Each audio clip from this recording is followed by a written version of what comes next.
to miscellaneous points, which I'd like to just clear up. First of all, when I was talking about the new centre on the evening that I arrived, I didn't make it clear, I think, or perhaps I did, but I'm not sure. Anyway, I'll make it clear now that the decision over the Blackheath Centre has not yet been made. It also, of course, affects Japan because of the money which they put into it, and it was decided that we would treat it as a totally separate matter to the Taplow Court. And we'll make a decision about that probably during this coming month. I can't really tell you at the moment what it is, though I think those of you who live in southeast London probably have to steel yourself to the fact that we may sell it. But it's not finally decided yet. All right. But please don't worry, southeast Londoners. You will have another place to come in the not-too-distant future, I hope. Well, secondly, of course, when I was talking about, I don't know if you call them zone centres or area centres in London, one in the north, south, east and west, similar to the Richmond Centre, I wasn't, please understand, ignoring the regional centres, which will be growing gradually all over the UK at the same time. So wherever you may be, Birmingham or Plymouth or, you know, one of these days, please strongly include in your itinerary vision the establishment of a centre in that city. All right, everybody. The third point is Barbara rather took me by surprise yesterday when she said that my figures were out of gear, and they certainly were, I discovered. Fortunately, we have here amongst us the person who looks after all the statistics for NSUK. She's an incredible lady, and she was able to produce out of mid-air a piece of paper which gives the exact figures as they stood in the summer of this year. And the total membership in London is 62.29% of the total membership of NSUK. 62.29%. And the total regional membership is 37.71%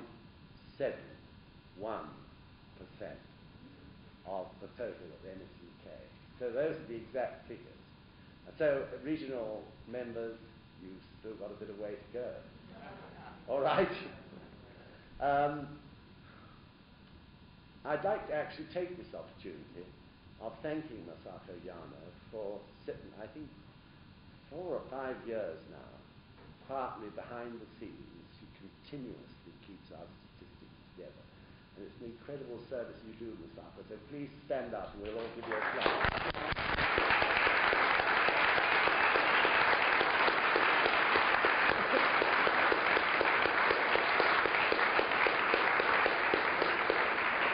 Those sort of unseen tasks are the absolute backbone of Causton, aren't they?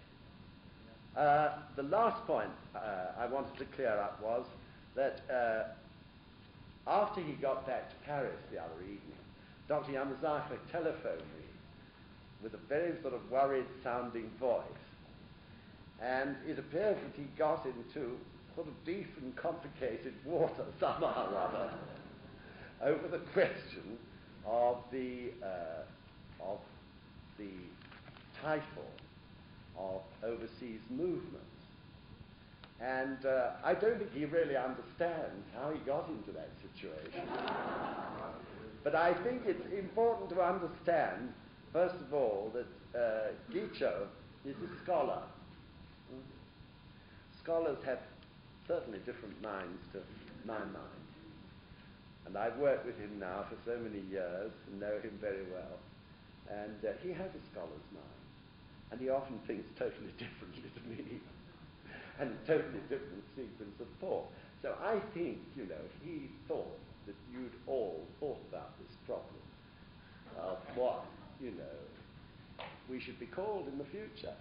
He hadn't got a thought when he started to talk about it. It was something you probably never put your mind to at all. And so he found it difficult to explain to me on the telephone exactly why he got into this muddle.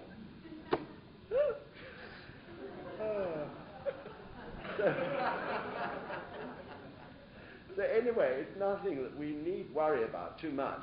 And also it's nothing that has been any more than a point of discussion, I think.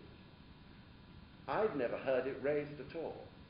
It was never raised while I've been in Japan. But obviously it was a point of discussion at some point about what should be done in the future, about the name. And presumably the thought behind it was, well, everyone is an associated member of SGI, so we're international. So in terms of PR, it's very complicated for public to understand what Nichiren Shoshu is and what it has to do with Sokugakai International and so on and so forth. And no doubt someday it will have to be ironed out. But equally, every country and its situation overseas is totally different. I can assure you that as things stand, for instance, in Brazil at the moment, it will be impossible to call NSB SGB. Politically, religiously, and every other reason. Brazil is a country which the Japanese immigrants went to in huge numbers pre-World War II and settled there. And of course, they're great workers. They established great businesses. They worked hard, and people were jealous of them. And those sort of troubles arose about the Japanese, their religions and so on. So I'm sure they'll hold on to Nichiren Shoshu in Brazil for some time yet, because it distinguishes clearly in Brazil the difference between that particular sect and other sects of Buddhism. So anyway, it's all very complicated. But the point is, please stop worrying about it. It hasn't ever been voiced officially. And I'm sure it'll be years and years before all overseas countries will call themselves something the same, because everyone's situation is so different. Okay, then will you stop worrying about it? Good. So I'll telephone Dr. Yamazaki and say you're not going to worry about it anymore. Good. Thank you very much. So today we're going to wind up our second review of Sensei's poem. This concerns the revelation and transmission section, and I'll ask Robert to read it. That's from page 18 in the course booklet. Okay. Bottom verse on page 18. The principle of the middle way is the source of balance. It may also be the driving force for happiness and stability. This, in terms of our daily living, is the balance between freedom and discipline, as reflected in the training arising from the traditions of your world-renowned public schools, Harrow, Eton, and others there are. You people of the United Kingdom indeed have been masters of securing this balance. In terms of history and society, it is the balance between the energy for liberation and energy for construction. It is the balance between progress and order. Contrary to that tragic Jacobinism result of excessive energy for liberation, inviting the terror of bloodshed and dictatorship, was it not the proud history of Britain to achieve the glorious bloodless revolution of 1688? It was the result of the balance of two energies, the driving force born from their synergism.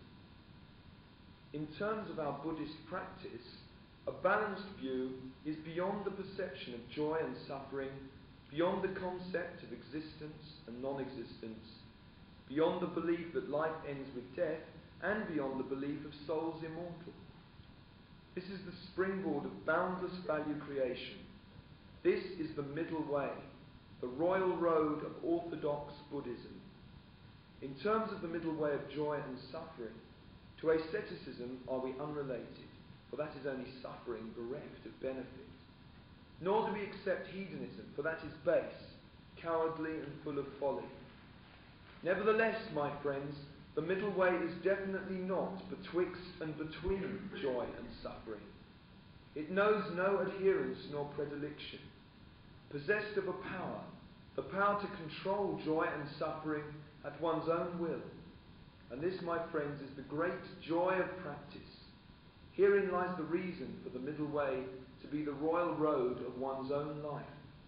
Thus, my friends, succumb not to adversity. Avoid not tribulations. For an eminent writer once said that pain makes the heart golden. Neither should you indulge merely in pleasures, for they are but like the snow of yesteryear, a dream like the morning glory, an empty dream after all.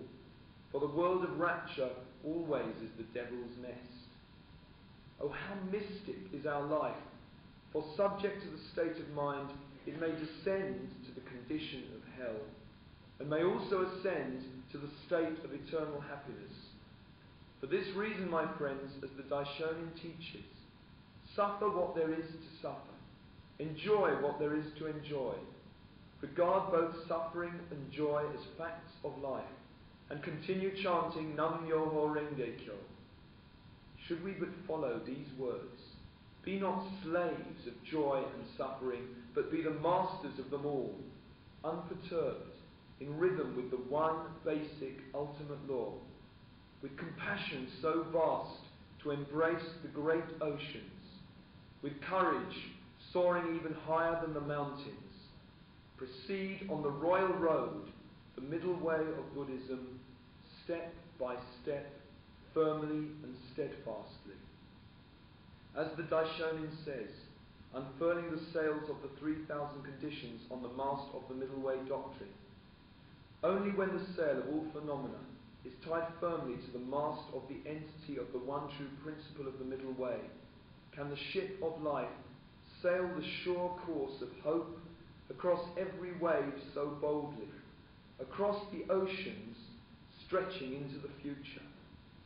O my friends of the United Kingdom, so proud and dignified, of the lineage of the roaring lions who sailed across the 7 seas under the valiant flag, the Union Jack. In your country lives the tradition of noblesse oblige. It is on your land are fostered leaders esteemed, possessed of courage and virtues. They are the ones who take the initiative. It was so even aboard the tragic Titanic. The captain hesitated not to forsake his life, to save both his passengers and crew. The 8 musicians, also courageous until the very last moment, continued to instill the melody of hope, of comfort and tranquility. Bidding farewell to cowardice and vileness, clad in courage, and assuming the noble duty of humanity, herein lies the mirror of such gentlemen and ladies. Behold, dear successors of the glorious tradition, it is over the Thames, veiled in fog, that Big Ben is proclaiming the advent of a new dawn, the advent of a new era, as its bell resounds to declare your voyage begins.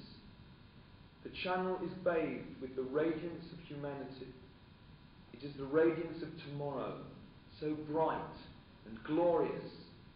Its white sail filled with a sweet breeze, our ship of unity is now ready to embark. Let us forge forward.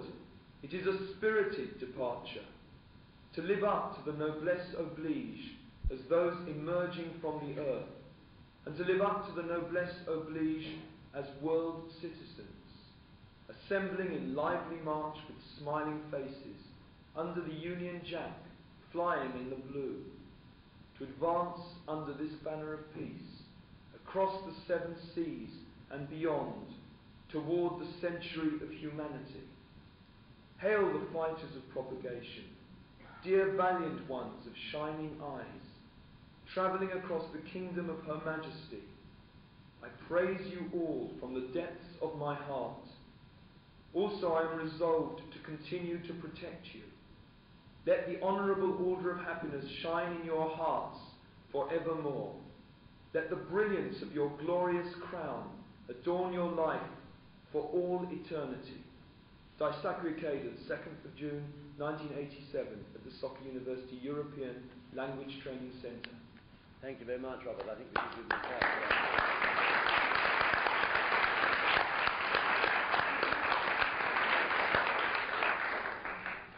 So yesterday, I tried to paint a picture of the past. Sensei used the past in order to reveal the natural great points or good points of the people of our country. Today, he moves into the revelation, and it's important there to recognize that he finds everything down, so far as the future is concerned, to 2 points.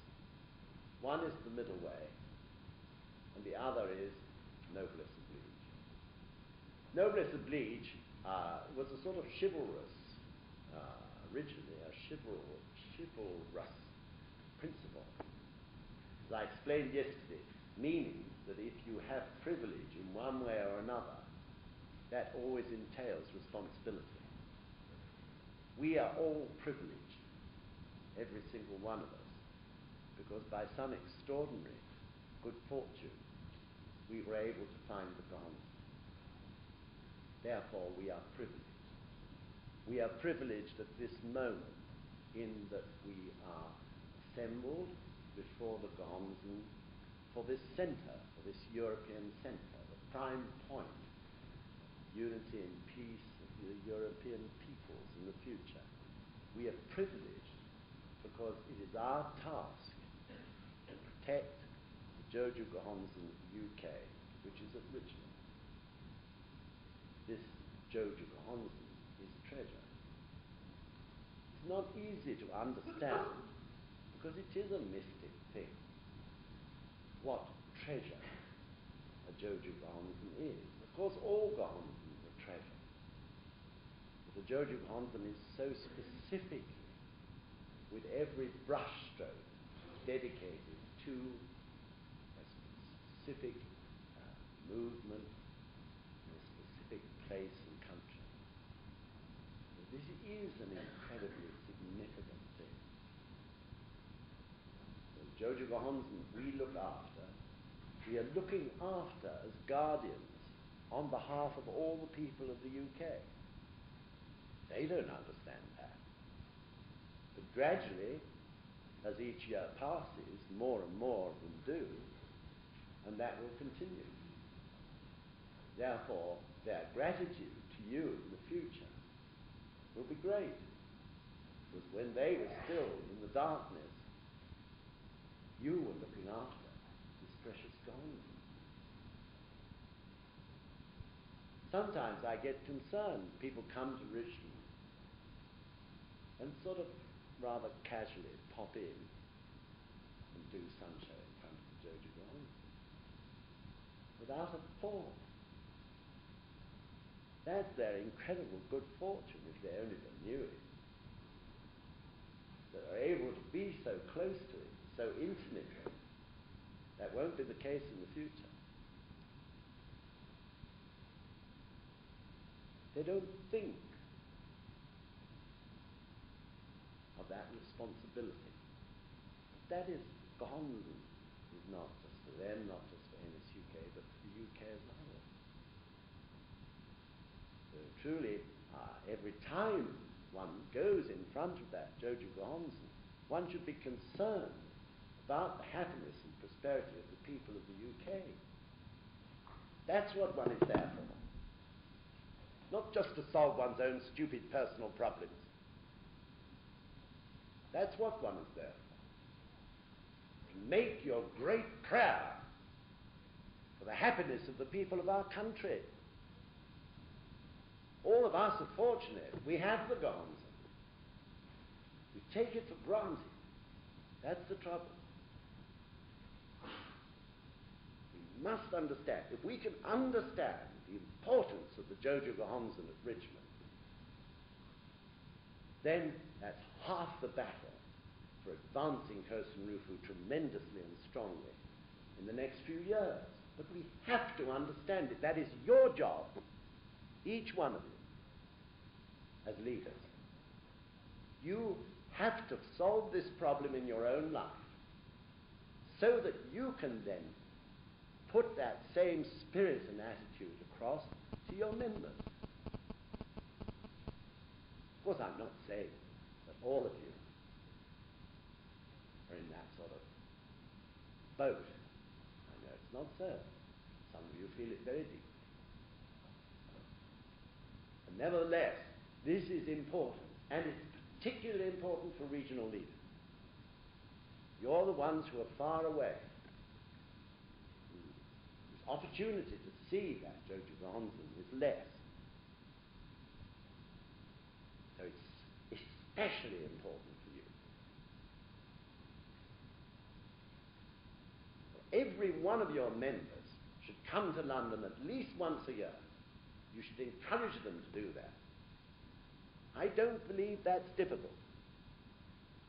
It don't need to be on an organised visit. They should come once a year on a pilgrimage to see and chant to and hopefully do Gongyo to that Jojo Gohonzon. This should be the spirit of all members in the UK. And I might tell you, there are London members who may go for a year even without going to the Richmond Centre to see the Jojo Gohonzon. So it's not only the regional members.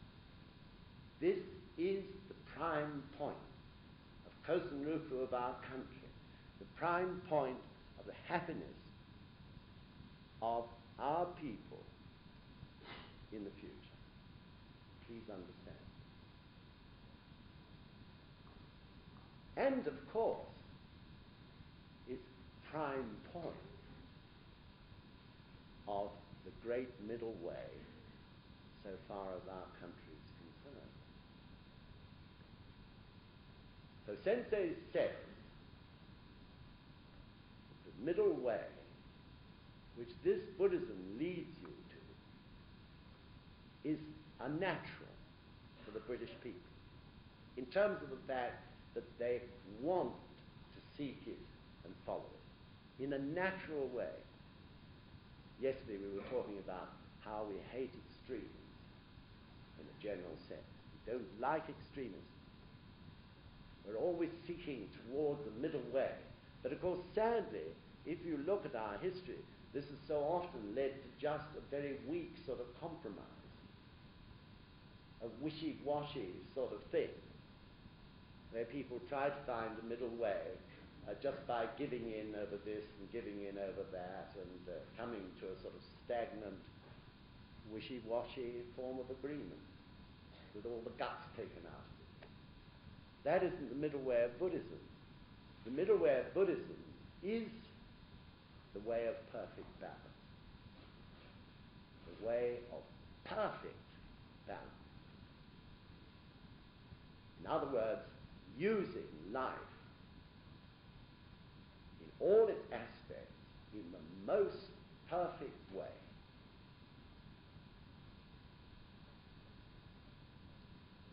So let's just for a moment make sure that we really understand about this. I'm sure most of you do.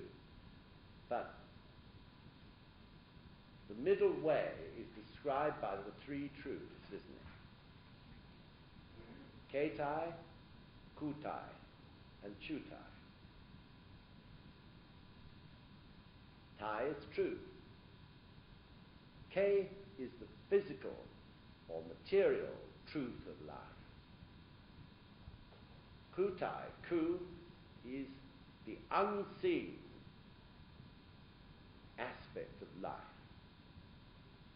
Spiritual aspect, but spiritual isn't enough. The incredible unseen energy of life. Life force. That is Chutai. And Chutai is the key point, because Chutai binds together Ku and K. Unless there is that binding force between Ku and K, then Ku and K will be chaotic in their relationship to each other, in one's own personal life and in all other things. So this is why Sensei points out that this middle way, which is achieved through the existence of Chutai, the binding force, which of course is none other than Nam-myoho Renge Kyo, the law of life. That power binding together the unseen and the seen aspects of life enables one to live freely, but at the same time constructively and unitedly. Sounds a paradox, doesn't it? Because we've never achieved it in the past in human life. To live freely, but at the same time to live constructively and dynamically and progressively. And he also points out that it achieves the balance between progress, if you like, putting it another way, between progress and order. Progress, which wherever we look in the world is chaotic, can be in fact harmonious. So that is the function of Chutai. Chutai, which actually exists, the essence of life, or the law of life, which exists at the heart of everybody. Yet, of course, so many people yet have not known about it, let alone been able to activate it. But we activate it through the power of this practice. So though we may not realize it, we do gradually begin to follow a path which is the middle way. So what I think is important is that we all look back over our lives and observe how we've gradually followed the middle way since we started to practice. A path of freedom, yet united and constructive. A path of great dynamic progress, yet incredible harmony. We have got to look at this thing in our own lives, because this matter of the middle way has never, to my knowledge, been very clearly thought about or discussed. Of course, we've dealt with it in study, but in a rather casual sort of way, in a study way. I want it to be in a practical way. I want us all to see how we have actually developed this middle way since we practice. Because if we can see it in our own lives, we can realize what treasure it is, and we can talk, and we will talk too in a natural way about the middle way to other people, to our new shakubuku, to people we would like to shakubuku, to people who maybe we can't shakubuku, but at least we can impress them with this incredible Buddhism. So in other words, what I'm really saying is we can't overlook this. For some reason, Sensei picked on this point. Out of all the various possibilities, this was his main point for his revelation so far as NSUK is concerned. So we must not gloss it over. We must challenge it in our own lives and understand it, and we must make sure all future members understand it and use it. In other words, we should become masters of Tudor. I remember years ago, Geacher said, talking about Tudorism, he still does occasionally, he tried very hard at that time to make us understand the value of Tudorism, middle wayism, for life, for human life, and for the progress of our own lives and our countries and the world. It didn't impinge. It didn't really somehow get into us at that time. This time, Sensei is doing it.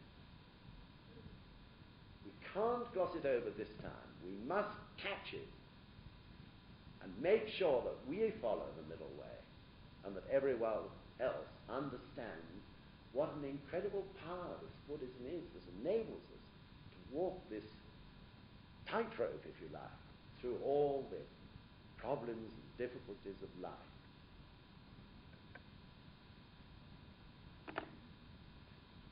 And let's just take a few examples of the middle way.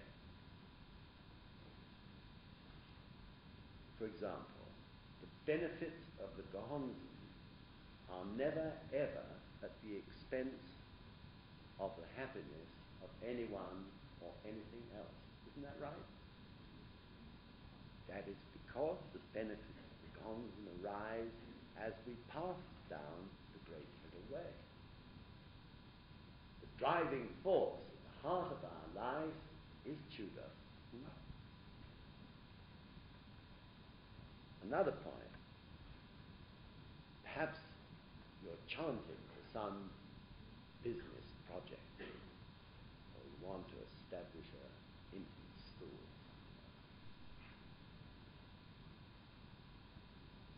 Especially in business.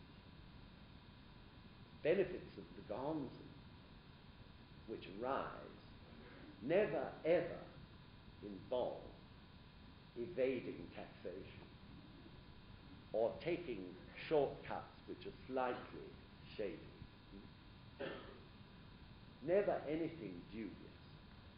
Always straight down the line. The middle way finds a path which is straight and true.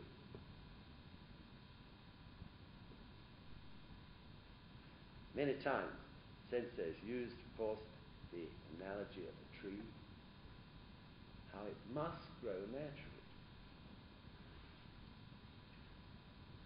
If you try to force the pace by sheltering it, it'll only be weak.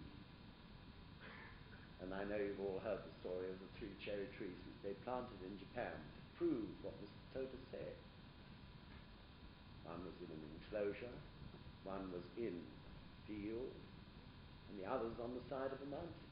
The greatest of the 3 cherry trees in 12 years' time was the one on the side of the mountain. The most wonderful blossoms, the most incredible fruit, and the greatest boughs and branches and leaves of all. That is life. Please understand it's your life too. You have to have suffering. You have to. So do I.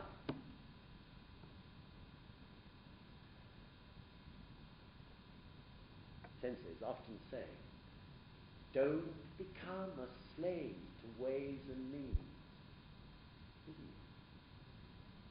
What does he mean by that? Don't become a slave to ways and means. Always sitting there thinking, how.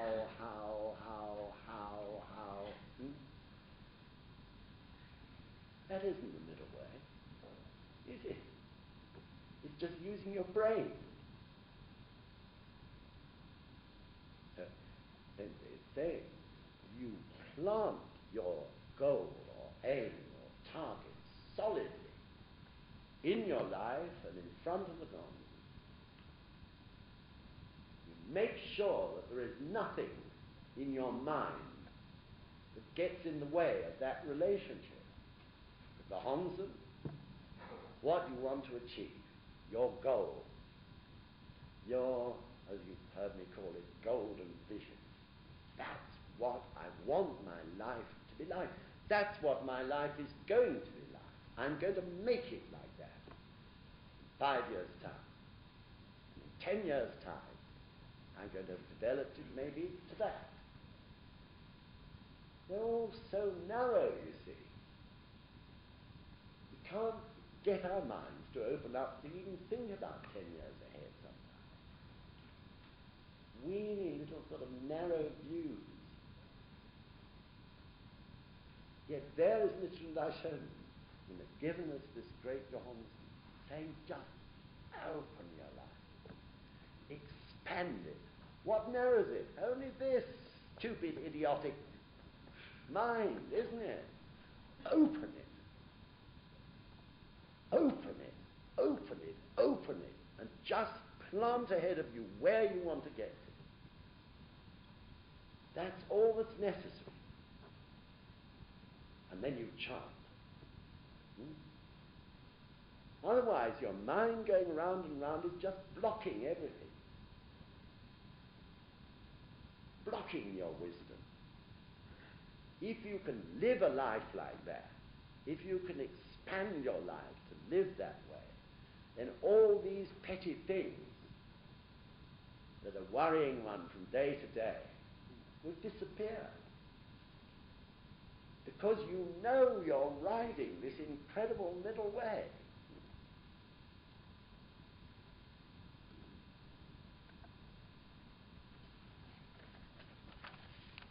And also Sensei said, don't hedge yourself or your members in with rules and regulations. I hear it going on in NSUK. The most amazing rules are invented by people. Incredible things. Like, if you're going to be MC of the next discussion meeting, you have to chant 12 hours Daimoku. It's okay to say, please pile in lots of Daimoku. I suggest you really try to do 10 hours. But actually saying you cannot be MC at this discussion meeting unless you've chanted 10 hours or 12 hours Daimoku. Where did Nichiren Daishonin say that? You'd never find it anywhere in the Goshen. And rules about, the Gons and so on. People being rigid, too rigid with new members about where they place their Gons and so on. I went to a house the other evening. The couple who lived there have been members quite a long time, but they are rather weak. And always have been in a way. And I think they keep it pretty secret from all their friends that they practice Buddhism, that sort of couple. They're a really nice couple. Well, they had their Gohonzon in a very small room, and over it were shelves and shelves of books. So, strictly speaking, that wasn't good. But my joy was actually to see or discover that they still had the Gohonzon enshrined. As I knew they'd been more or less tightened for some time. So at the end, the lady asked me, she said, I have a feeling this is not a very good place, but it's the only place we've got at the moment. And she made excuses about children and so on. And I said, yes, you're right. It's not the perfect place. But that's the only place you've got. For the time being, it's the only place you've got. So she will know from that it isn't the best place. And I'm sure something will move in her. And in the end, she will, from her own volition, want to change the place. So we mustn't lay down these rules and regulations. There's only one rule to embrace the Gons and do the 3 practices. So, of course, Nichiren Daishonin strictly stated how we should embrace the Gons. He clearly stated the offerings that were necessary. And he gave us the Bonzen itself, and he also talked about chanting and about reciting the Hoban Pon and the Juryo Chat. All those things he mentioned clearly. That's the way we embrace it. That is what we have to be strict about. So please try hard to make sure that all these rules and regulations that people invent, they uninvent in some way and throw out of the window. People find their own way. That's why it's important, isn't it? To understand the middle way and really encourage every one of one's members to seek it and find it themselves. So, in other words, I emphasize again to you, let's agree today, because after all we have representative leaders from all over the UK, let's agree today to become masters of the middle way. If we become masters of the middle way, that is to say we understand clearly its workings in our own individual lives, then in a very natural way we'll be talking about it to everybody.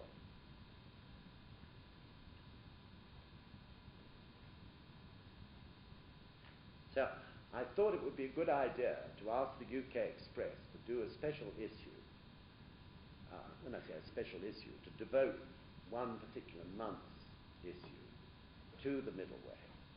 Of course, they've featured it before, but this time in a very solid way, from all aspects, including people's experiences. And let's use also the middle way as a subject for discussion meetings,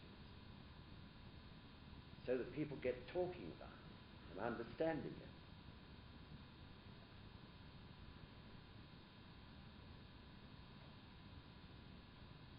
So really, the revelation is very simple in this poem. It's just to become great followers of the middle way. And the transmission section about the great voice is whatever difficult to come, very strong, very strong. Doesn't listen to much, something like that. You cannot return before. Just go past already. River of the Rubicon. Rubicon. That's one.